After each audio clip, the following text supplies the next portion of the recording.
चरक संहिता चिकित्सा स्थान रसायन अध्याय को हम डिस्कस कर रहे हैं और आगे हम कंटिन्यू करेंगे श्लोक नंबर 29 से 34।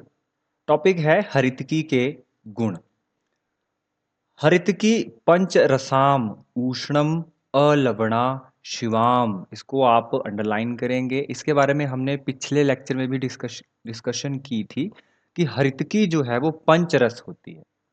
हरितकी और आम्लकी दोनों ही पंचरस होती है और उसमें 6 रसों में से लवण रस नहीं पाया जाता।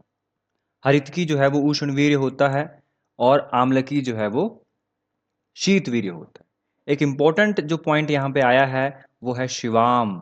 शिवाम मतलब जो हमारे लिए हेल्दी हो, हमारे लिए कल्याणकारी हो, हमारी बॉडी के कल्याण के लिए इंपॉर्टेंट हो। तो शिवाम शब्द जो है वो आगे हम सुश्रुत संहिता में भी पढ़ेंगे, क्षार के लिए भी आया है। शिव शब्द जो है वो क्षार के लिए भी आया है। यहाँ पर हरितकी के लिए आया है और क्षार के लिए आया है। श्लोक नंबर 29 में लिखा है दोष अनुलोमनी, तो वायु का, पित्त का और कफ का भी अनुलोमन करती है हरितकी, क्योंकि उष्णवीर्य होती है तो कफ का अनुलोमन करती है। एज ए लेग्जेटिव यूज होती है तो पित्त और वायु का भी अनुलोमन करती है। इसके अलावा लघवी विद्यात दीपन पाचनम, और दीपन पाचन के लिए यूज होती है क्योंकि ये उष्णवीर्य होती है।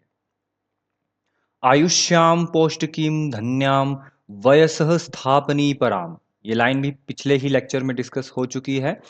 वयसः स्थापनी पराम सर्व रोग प्रशमनी बुद्धि इंद्रिय बल प्रदाम। अब क्योंकि ये एक रसायन है तो ये फिजिकली और मेंटली न्यूट्रिशन देगी।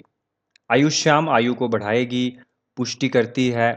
वयसः स्थापनी पराम, ये प्रश्न बहुत बार पूछा गया है, इसके लिए आप यहाँ पे PYQ लिखेंगे। प्रीवियस ईयर क्वेश्चन में बहुत बार प्रीवियस ईयर एग्जाम में ये क्वेश्चन पूछा गया है। वयसः स्थापनी पराम, जैसे आमलक के लिए वय स्थापना नाम शब्द आता है और यहाँ पर स्थापनी शब्द जो आएगा वो हरितकी के लिए आएगा। सभी रोगों का प्रशमन करती है क्योंकि वात पित्त कफ तीनों का ही अनुलोमन करती है और शारीरिक और मानसिक रूप से बल बढ़ाती है, बुद्धि इंद्रिय बल प्रदान। उसके बाद श्लोक नंबर 31 से लेकर 33 तक जो है वो कुछ डिजीज दी हैं। ये बिल्कुल अंडरस्टूड है कि इन सभी बीमारियों को एक साथ याद करना नेक्स्ट टू इम्पॉसिबल है, तो इनको हमने याद नहीं करना है। कुछ कुछ चीजें हम इसमें अंडरलाइन करेंगे। जैसे कुष्ठ है गुल्म एंड उदावर्त। गुल्म एंड उदावर्त क्योंकि वायु का अनुलोमन करती है। अगर कॉन्स्टिपेशन है तो हम पेशेंट को हरितकी चूर्ण देते हैं, तो वायु का अनुलोमन करेगी, तो आप इसको ब्लू टिक करेंगे। गुल्म एंड उदावर्त बिल्कुल यूज होती है हरितकी इसमें। शोष यानी इमेसिएशन या फिर सेकेंडरी ट्यूबरक्लोसिस, वहां पर हरितकी एज ए रसायन यूज होगी। पांडवामय यानी पांडु रोग एक संतर्पण जन्य विकार है, तो वहां पर स्रोतस शोधन करने के लिए यूज होती है। मदम अर्शांसी, अर्श में हम हरितकी एज ए लेग्जेटिव यूज करते हैं। ग्रहणी दोष पुराणम विषम ज्वरम, दूसरा जो पॉइंट आपने अंडरलाइन करना है वो है पुराणम विषम ज्वरम। फर्स्ट जो आपने अंडरस्टूड किया वो है गुल्म और उदावर्त, सेकंड इज पुराणम विषम ज्वरम। हृदय रोगम सशिरो रोगम अतिसार अरोचकम, क्योंकि दीपन पाचन का काम करती है तो अरोचक में भी यूज होती है। आपने एक चीज इसमें बिल्कुल अंडरस्टूड करनी है कि इसमें एक शब्द आया है अतिसार। अतिसार के लिए भी हरितकी प्रयोग होती है, ऐसा चरक चिकित्सा स्थान में बताया गया है। इसको आपने थोड़ा अंडरलाइन करना है। जैसे यूपीएससी जैसे एग्जाम में आपको थोड़ा घुमा के क्वेश्चन पूछा जा सकता है, जिसमें आपके दिमाग में हमेशा यही होगा कि हरितकी जो है वो एक लेग्जेटिव है, लेकिन ये अतिसार में भी यूज की जा सकती है। कास प्रमेह आनाहम प्लीहाम उदरम नवम कफ प्रसेकम वैश्वर्यम वैवर्ण्यम कामलाम कृमि, तो कामला और कृमि को भी आप अंडरलाइन करेंगे। तो यहाँ पर पांडु और कामला दोनों ही व्याधियों के लिए, क्योंकि पांडु में हमें, आप यहाँ पर पांडु का चिकित्सा सिद्धांत भी लिख सकते हो इसको थोड़ा समझने के लिए, क्योंकि पांडु और कामला में जो चिकित्सा सिद्धांत है वो सिंपल है, दोनों में ही स्त्रोतस अवरोध होता है। और पांडु का ट्रीटमेंट है तीक्ष्ण संशोधन, उसका जो चिकित्सा सिद्धांत है वो है तीक्ष्ण संशोधन, तीक्ष्ण। और कामला का जो चिकित्सा सिद्धांत है वो है मृदु संशोधन। कामली तू विरेचने, ये उसका एक चिकित्सा सिद्धांत हम आगे पढ़ेंगे। तो दोनों का ही जो चिकित्सा सिद्धांत है वो तीक्ष्ण संशोधन है, इसीलिए संशोधन के लिए हमें हरितकी का प्रयोग किया जाता है, हम हरितकी का प्रयोग इसमें करते हैं। इसके अलावा कृमि रोगों में संशोधन करने के लिए हरितकी का प्रयोग किया जाएगा। शवथु, तमक श्वास, छर्दी, अगेन छर्दी और अतिसार, तो आप इसको जोड़ियों में भी याद कर सकते हैं, पांडु, कामला, छर्दी और अतिसार। क्लैब्यम और अंग अवसदन, स्रोतो विबंधान विविधान प्रलेप हृदय उर्सी, यही जो बात पिछले कुछ टाइम पे की गई है कि स्रोतस विबंध को ठीक करती है हरितकी, इसीलिए पांडु और कामला में यूज की जा रही है। और हृदय और उरह प्रदेश में जो प्रलेप की तरह, जो कि डिसलिपिडीमिया के टाइम पे थोड़ा हैवीनेस लगती है हार्ट में, तो वहां पर भी यूज की जा सकती है एज ए संशोधन। स्मृति बुद्धि प्रमोहम च जयेत शीघ्रम हरितकी, और स्मृति और बुद्धि तथा प्रमोह में, स्मृति और बुद्धि के प्रमोह में, यानी स्मृति और बुद्धि में थोड़ी अगर अब नॉर्मलिटी आए, मेंटली अगर साइकोलॉजिकल कोई दिक्कत आए, तो हरितकी को यूज किया जा सकता है, क्योंकि ये एक रसायन है। अब एक पॉइंट पे आते हैं, आप विमर्श पे इसके आइएगा। विमर्श पे जो सबसे इम्पोर्टेंट, अगर आप बीएमएस के स्टूडेंट हो तो आपने वाइवा में आपसे पूछा जाएगा कि प्रथम अध्याय का नाम जो है वो अभ्या आम्लकी रसायन है, तो वहां पर ऐसा क्यों है कि अभ्या को प्रधानता दी गई है और आम्लक दूसरे स्थान पे है। दोनों की क्वालिटीज सेम है, केवल वीर्य में डिफरेंस है। तो क्वेश्चन पूछा जाता है कि फिर भी हरितकी को जो है वो प्रायोरिटी क्यों दी गई है, या हरितकी का नाम पहले क्यों आया है। हम जानते हैं कि आयुर्वेद में जिसका नाम पहले आता है वो ज्यादा प्रधान होता है। तो यहाँ पर इसका आंसर है कि इन दोनों में हरितकी जो होती है वो रोग को दूर करने में सर्वश्रेष्ठ है, और रसायन भी होती है। क्योंकि हमने ऊपर पढ़ लिया, यहाँ पर हमने बहुत अच्छे से पढ़ लिया कि हरितकी किन किन रोगों में, लगभग तीनों ही दोषों को कंट्रोल करने में हेल्प हो रही है।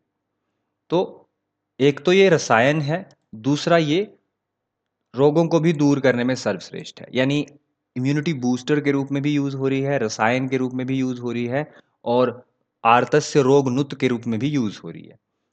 इसके अलावा हरितकी को हम पथ्या नाम इसीलिए कहते हैं, ये भी अग्रे प्रकरण में भी पढ़ते हैं हम, तो यहां पर आप इसको भी अंडरलाइन करेंगे कि हरितकी को पथ्या नाम हम कहते हैं। ये चिकित्सा स्थान है, और चिकित्सा स्थान में वही प्रधान रूप में यूज किया जाएगा जो चिकित्सा में यूज होता है। हरितकी और आम्लकी दोनों में ज्यादा डिफरेंस नहीं है, केवल वीर्य का डिफरेंस है। अब क्योंकि हरितकी जो है वो ट्रीटमेंट में भी यूज हो रही है, एज ए रसायन भी यूज हो रही है, आम्लक जो है वो केवल रसायन में श्रेष्ठ है, किंतु रोग नाशन में इतना श्रेष्ठ नहीं होता। आम्लक का प्रयोग हम एज ए रसायन ज्यादा करते हैं, जैसे आम्लकी रसायन। इसका रोग नाशन में, जैसे हाइपर एसिडिटी में या फिर पित्त को शमन करने में ही ज्यादातर इसको यूज किया जाता है, और कुछ खास व्याधियों में इसका प्रयोग नहीं किया जाता। अब क्योंकि ये चिकित्सा स्थान है तो इसमें उसी को प्रायोरिटी दी जाएगी जो चिकित्सा में श्रेष्ठ है। तो इसीलिए अब इसका उत्तर ये है, जब आपसे वाइवा में भी पूछा जाएगा तो इसका उत्तर ये है कि हरितकी जो है वो रसायन तो है ही, लेकिन रोग में भी यूज होती है, डिजीज को ठीक करने में भी यूज होती है। इसके अलावा आम्लकी जो है वो केवल रसायन में श्रेष्ठ है, और उसका प्रयोग रोग नाशन में उतने अच्छे से नहीं किया जाता। इसके विमर्श में और नीचे आएंगे, इसको आप अंडरलाइन करेंगे कि हरितकी जो है वो अतिसार को भी दूर करती है, यद्यपि ये एक लेग्जेटिव होती है, पर इसका उपयोग अगर उबाल कर किया जाए तो ये अतिसार को नष्ट करने वाली होती है। दिस इज अगेन इंपॉर्टेंट, ये आप क्लिनिकली इसको यूज कर सकते हैं। ठीक है, आगे भी हम पढ़ेंगे, जब हरितकी के 7 भेद दिए गए हैं तो उनको हम पढ़ेंगे, तो वहां पर यूज किया जाता है कि हरितकी को कैसे यूज किया जाए, तो वो एज ए लेग्जेटिव यूज होती है। ठीक है, हरितकी के लिए एक शब्द आता है कि चर्विता, इसको भी आप अंडरलाइन करेंगे, चर्विता वर्धति अग्नि, अगर आप हरितकी को चबा के खाते हो तो वो अग्नि को बढ़ाती है। ठीक है, इंपॉर्टेंट पॉइंट है, इनको आप अंडरलाइन करेंगे। चर्विता वर्धिते अग्नि पेशिता मल शोधनी, तो अगर आप हरितकी ली आपने और अगर आप उसको चबा के खाएंगे तो वो अग्नि को बढ़ाती है। पेशिता मल शोधनी, अगर आप उसका पेस्ट बनाते हो, सिलबट्टे के ऊपर लेके अगर पेस्ट बनाते हो तो मल का शोधन करती है, एज ए लेग्जेटिव यूज होती है। स्विन्ना संग्राहिणी पथ्या, स्विन मतलब उबाल कर अगर आप पीते हो, स्विन मतलब उबाल के, है ना, तो वो संग्राहिणी यानी मल को रोकने वाली होती है। भ्रिष्टा प्रोक्ता त्रिदोषनुत, और अगर आप भून के खाते हो इसको तो ये त्रिदोष नुत होती है। तो ये इंपॉर्टेंट पॉइंट है, यहां पर भी प्रश्न पूछा जाता है कि अगर आप चबा के खाते हो तो अग्नि बढ़ा रही है, अगर आप पेस्ट बना के या फिर पीस कर पेस्ट बना के भी अगर आप चूर्ण की बात कर रहे हो, जैसे हमने जो हम अपने क्लिनिक में यूज करते हैं, अपने हॉस्पिटल में यूज करते हैं, वो क्या है, पाउडर। ठीक है, तो अगर आप पेशित मतलब पाउडर कर देते हो या सिलबट्टे पे उसका चूर्ण करते हो तो मल शोधक है, एज ए लेग्जेटिव यूज होती है। स्विन यानी उबाल कर अगर आप यूज करते हो तो ये मल को बांधने वाली होती है। तो आपने एक चीज इसको बिल्कुल अंडरस्टूड करना है, जैसे हमारे पास इच्छा भेदी रस होता है जो कि अतिसार और कॉन्स्टिपेशन दोनों में यूज होता है, वैसे ही हरितकी भी हमारे पास एक ऐसा ड्रग है जो एज ए लेग्जेटिव भी यूज होता है और एज ए संग्राही द्रव्य भी यूज होता है। तो ये इंपॉर्टेंट है। उसके बाद नेक्स्ट पॉइंट पे आते हैं, श्लोक नंबर 35, इसकी डायसेक्शन करते हैं, देखते हैं इसमें क्या इंपॉर्टेंट है। हरितकी सेवन के अयोग्य व्यक्ति। अब इससे पहले हमने ये बहुत अच्छे से पढ़ लिया कि हरितकी जो है वो शोधन में काम आ रही है। हरितकी बमन भी करा रही है, हरितकी अतिसार भी करा देती है, तो जनरली पूरे ही शरीर का संशोधन में हरितकी हेल्प कर रही है। तो जो व्यक्ति, जो पेशेंट संशोधन के योग्य नहीं होगा, जो फिजिकली या मेंटली बहुत वीक होगा, उसको हम हरितकी नहीं दे सकते। श्लोक नंबर 35 इंपॉर्टेंट है इस पॉइंट ऑफ व्यू से कि आपने अपने क्लिनिक में, अपने हॉस्पिटल में हरितकी चूर्ण किसको नहीं देना है। तो सबसे पहले आता है अजीर्णों। हालांकि पहले कहा गया है कि हरितकी जो है वो दीपन पाचन करती है, लेकिन अगर किसी पेशेंट को इनडाइजेशन है तो उसको हम हरितकी नहीं देंगे। अगेन, इनडाइजेशन एंड दीपन पाचन दो अलग अलग चीजें हैं। अगर किसी को इनडाइजेशन हो गई है, यानी आम अगर शरीर में है और उसको अजीर्ण हो गया है, तो उसकी चिकित्सा होती है लंघन, उसमें हम कोई ड्रग नहीं देते हैं। आप मान के चलो आपके पास पेशेंट आता है और उसको अजीर्ण है, इंडाइजेशन है, अगर आप उसको हरितकी दे देते हो तो उसको बमन भी हो सकता है। अगर आप उसको ड्रग अच्छा नहीं लगा तो उसको वॉमिट हो गया, या फिर उसको अच्छा लगा, उसने ड्रग ले लिया तो उसको विरेचन इंड्यूस करेगी हरितकी। तो अजीर्ण में क्योंकि आम दोष होता है, तो आम दोष को हम शरीर से बाहर नहीं निकालते हैं एकदम से, उसको हम शरीर में ही उसका पाचन करवाते हैं, इसीलिए हम उसको लंघन करवाते हैं। तो अजीर्ण में हम हरितकी का प्रयोग नहीं करेंगे। जो रूक्ष व्यक्ति होगा, ठीक है, जो रूक्ष होगा या रूक्ष भोजन करने वाला होगा, इसको दोनों तरीके से ले सकते हैं। रूक्ष भोजन करने वाला कौन होगा, जो रूक्ष भोजन करेगा उसके शरीर में वात का प्रकोप होगा।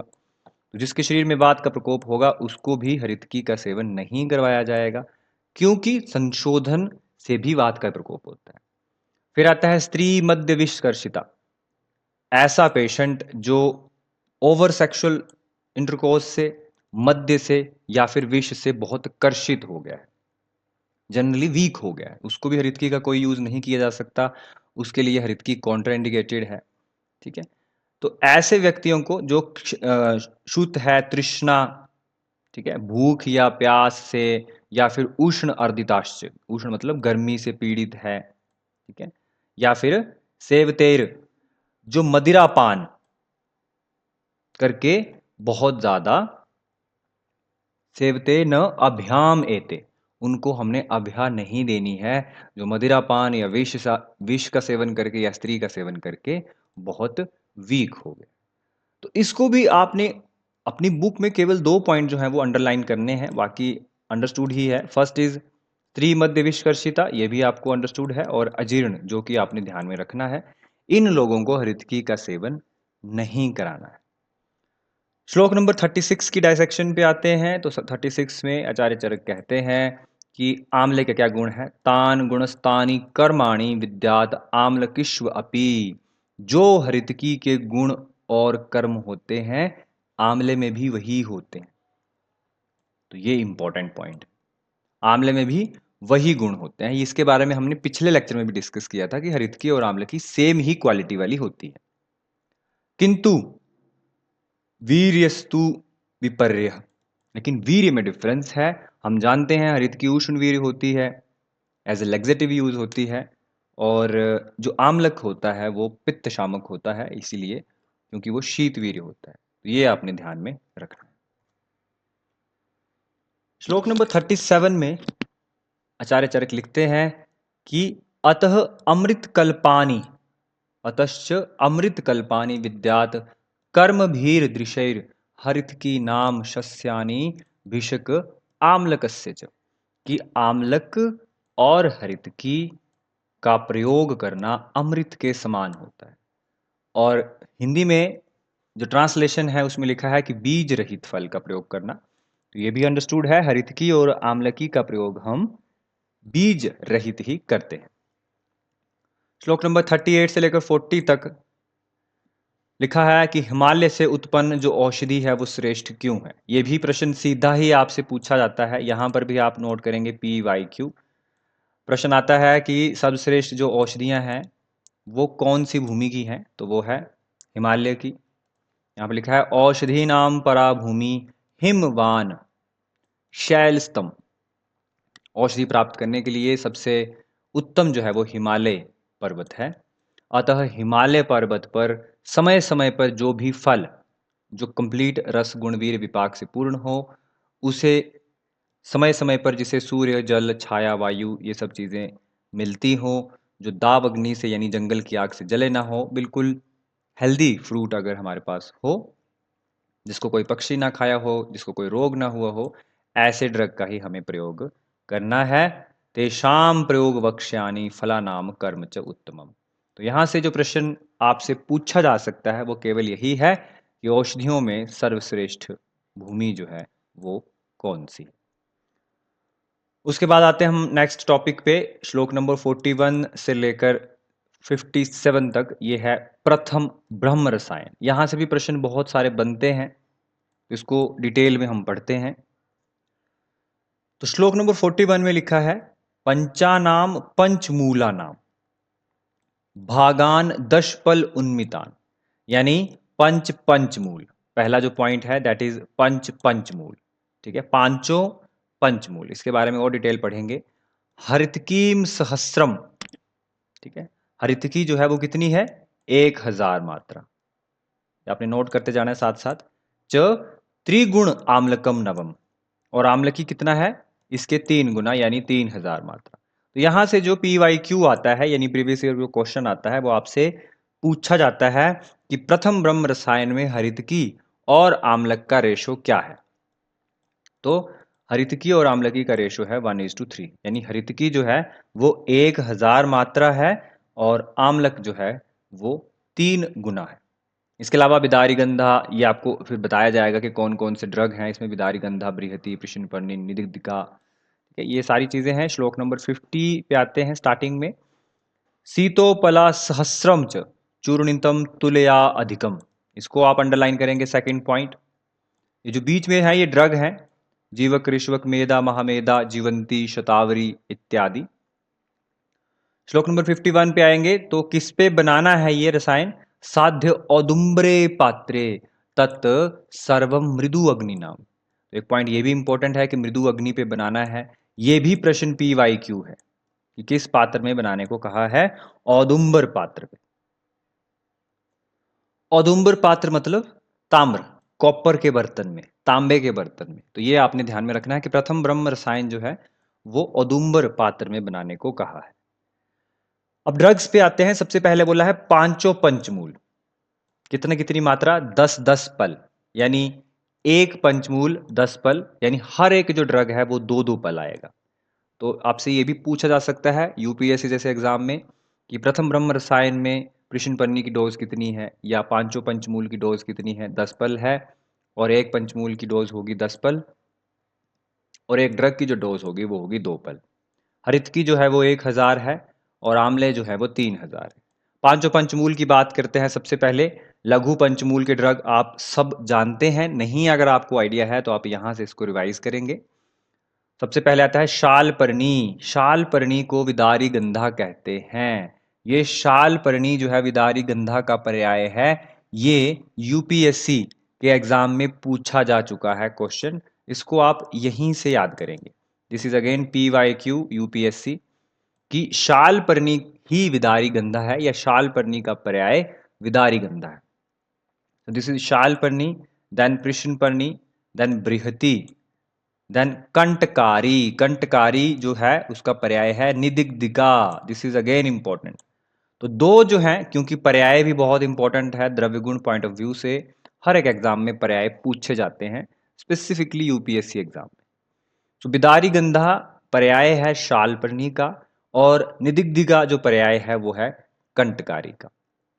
एंड गोक्षुर, इन 5 ड्रग्स को मिलाकर हम इस कॉम्बिनेशन को लघु पंचमूल कहते हैं। हम सब जानते हैं शालपर्णी, प्रश्नपर्णी, बृहति और कंटकारी, ये हो गया कॉम्बिनेशन। एंड ये हो गया 4 बहनों का कॉम्बिनेशन और 5वां इनका भाई, दैट इज गोक्षुर। गोक्षुर जो आयुर्वेद में एक डायूरेटिक के रूप में यूज किया जा रहा है।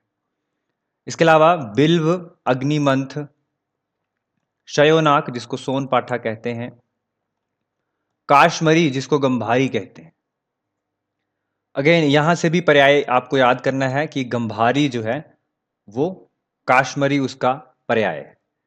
तो शयोनाक, पाटला, गंभारी, इसको हम कहते हैं बृहत पंचमूल। इसको याद करने की एक छोटी सी ट्रिक आप यहां पे लिख सकते हो, सब PG, SAB and then PG। ठीक है, शयोनाक, अग्निमंथ, बिल्व, पाटला और गंभारी, दिस इज फॉर बृहत पंचमूल। और लघु पंचमूल 4 बहनों का एक भाई गोक्षुर, शालपर्णी, प्रश्नपर्णी, बृहति, कंटकारी और गोक्षुर। तो ये हो गया बृहत पंचमूल और लघु पंचमूल। नेक्स्ट पे आते हैं हम पुनर्नवा। अगेन ये भी एक डायूरेटिक है, पुनः पुनः नवीकरोति, दैट इज पुनर्नवा। शूर्पपर्णी, again this word is again used as a पर्याय, ये भी आपसे पूछा जाएगा। शूर्पपर्णी, मुदगपर्णी और माशपर्णी, इन दोनों पर्णियों के कॉम्बिनेशन को शूर्पपर्णी कहते हैं। इसको भी आपने लिखना है, ये भी इंपॉर्टेंट है। देन बला एंड एरंड, इनको हम कहते हैं पुनर्नवा आदि पंचमूल, इंपॉर्टेंट है। ठीक है, फिर उसके बाद आते हैं हमारे पास जीवक, ऋष्वक, मेधा, महामेधा और शतावरी, ये जीवनीय पंचमूल कहलाते हैं। आप इनको अभी फिलहाल बृहत पंचमूल और लघु पंचमूल याद रखेंगे। जीवनीय पंचमूल, जीवनीय द्रव्य इसमें सारे होते हैं, जीवक से शुरू होता है, जीवक, ऋष्वक, मेधा, इसमें महामेधा शब्द नहीं है, जीवक, ऋष्वक, जीवंती एंड देन मेधा, देन शतावरी, इसको हम जीवनी पंचमूल कहते हैं। एंड देन सरपत, इक्षुमूल, दर्भ, कास और शाली, चावल, इन सब के मूल को हम तृण पंचमूल कहते हैं। तो ये टोटल हो गए हमारे पास पंचमूल। तो इनका प्रयोग किया जाता है पंचमूल, हर एक जो पंचमूल है वो 10-10 भाग लेके इसका प्रयोग किया जाता है। इनसे हम प्रथम ब्रह्म रसायन बनाते हैं। इसमें 10 गुना जल यूज किया जाता है, इसको भी आप अंडरलाइन करेंगे। और तब तक इसको बॉईल करेंगे जब तक ये दशमांश शेष रह जाएगा। इसमें आपसे हरितकी और आम्लकी का रेशो पूछा जाता है, ये भी आपने इसमें ध्यान में रखना है। इसके अलावा सीतोपला जो है वो 1100 पल प्रयोग किया जाता है, यानी चीनी जो है वो 1100 पल यूज की जाती है। इसको उदुम्बर पात्र में पकाया जाता है और मंद अग्नि पर पकाया जाता है। ठीक है, और इसका सबसे इंपॉर्टेंट चीज जो बार बार आपसे पूछा जाएगा वो ये पूछा जाएगा कि इसको यूज कैसे करते हैं। तो सबसे पहले एक बड़े घृत भावित पात्र में इसको रखना है और रसायन सेवन काल में इसको खाना है। ठीक है, इसमें जिससे भोजन की मात्रा में कोई रुकावट ना हो, मतलब उतनी सी मात्रा होनी चाहिए जिसके बाद आप भोजन कर सको, तो ये उसकी डोज है। तो ये भी आपसे पूछी जा सकती है। या न उपरुध्यंती आहारम एक मात्राम जराम प्रति, कि इसकी जो मात्रा है वो उतनी सी है कि अगर आप इसको खाओ तो आपका भूख ना खत्म हो, आप भोजन कर पाओ। और उसके बाद लिखा है षष्टिक पैसा च अत्र जीर्णे भोजनम मिष्यते, अगेन इंपॉर्टेंट है। और जब ये ड्रग पच जाए तो पथ्य में षष्ठी चावल का भात दूध के साथ खाएं। तो ये भी प्रश्न आपसे बार बार पूछा जाता है। दिस इज अबाउट प्रथम ब्रह्म रसायन। तो इम्पोर्टेंट है थोड़ा-सा, यहाँ से क्वेश्चन जो पूछे जा चुके हैं, उस पे एक बार फिर से नज़र डालते हैं। सबसे पहले तो यही है कि इसके जो ड्रग्स हैं वो पंचमूल हैं। बृहत पंचमूल है, लघु पंचमूल है, जीवनीय पंचमूल है, मध्यम पंचमूल है, पुनर्नवादी मूल जिसको हम कहते हैं, ठीक है? और तृण पंचमूल है। और इनका जो डोज़ है वो 10 पल इनको यूज़ किया जाता है। हरितकी इसमें 1000 मात्रा में, और त्रिगुणात्मक जो है वो आम्लक यूज़ किया जाता है। और इसमें सीतोपला जो है वो सहस्त्रम और तुला अधिकम, यानी 1 सहस्त्र से 1 तुला अधिक, यानी 1100 पल जो है इसकी डोज़ है।